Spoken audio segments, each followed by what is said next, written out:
महादेव ने गरीब का घर क्यों रखे अपना कदम, आइए जानते हैं। इस कथा में एक दिन महादेव और माता पार्वती नियम के एक बड़े पेड़ पर झूला झूल रहे थे। अचानक महादेव को किसी खाने की महक आई। उन्होंने माता पार्वती से कहा, है देवी, यह भोजन किसी गरीब ने तैयार किया है, मुझे इसे खाने का मन कर रहा है।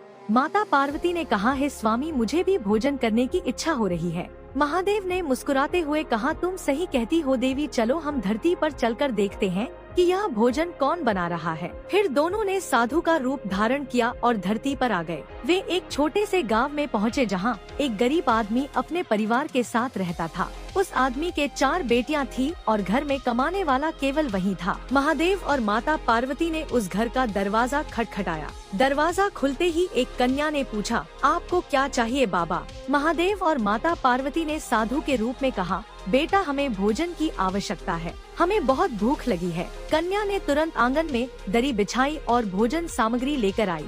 महादेव और माता पार्वती ने बहुत प्रेम से भोजन करना शुरू किया। जब भोजन समाप्त हुआ तो महादेव ने कहा, बेटा, मुझे और भोजन चाहिए, क्या तुम्हारे पास और खाने के लिए कुछ है? तभी घर का लाचार आदमी और उसकी पत्नी हाथ जोड़कर बोले, स्वामी, कृपया हमसे कुछ क्षमा करें, मैं अभी और भोजन लेकर आता हूँ। आदमी ने जितना भी खाना था सब प्रसाद के रूप में थालियों में डाल दिया। महादेव और माता पार्वती ने बहुत आनंद से भोजन किया और कहा, यह भोजन बहुत स्वादिष्ट था, मेरे दिल ने इसे पूरी तरह से स्वीकार किया। साधु और उसकी पत्नी ने उनके चरणों में प्रणाम करते हुए कहा, आप हमें जाने की आज्ञा दें। इसके बाद साधु, उसकी पत्नी और बच्चे महादेव और माता पार्वती को बहुत प्रेम और आशीर्वाद के साथ विदा करने लगे। जैसे ही वे सब बैठकर उदास हुए, अचानक चारों बेटियां जूठन उठाने लगी। परंतु जब उन्होंने थाली उठाई तो वे हैरान रह गई, क्योंकि थाली में सोने के चावल भरे थे। वे चौंकते हुए अपनी माँ बाप को दिखाने आई। यह देखकर उनके माता पिता बहुत खुश हुए और बोले, हे देवी देवता,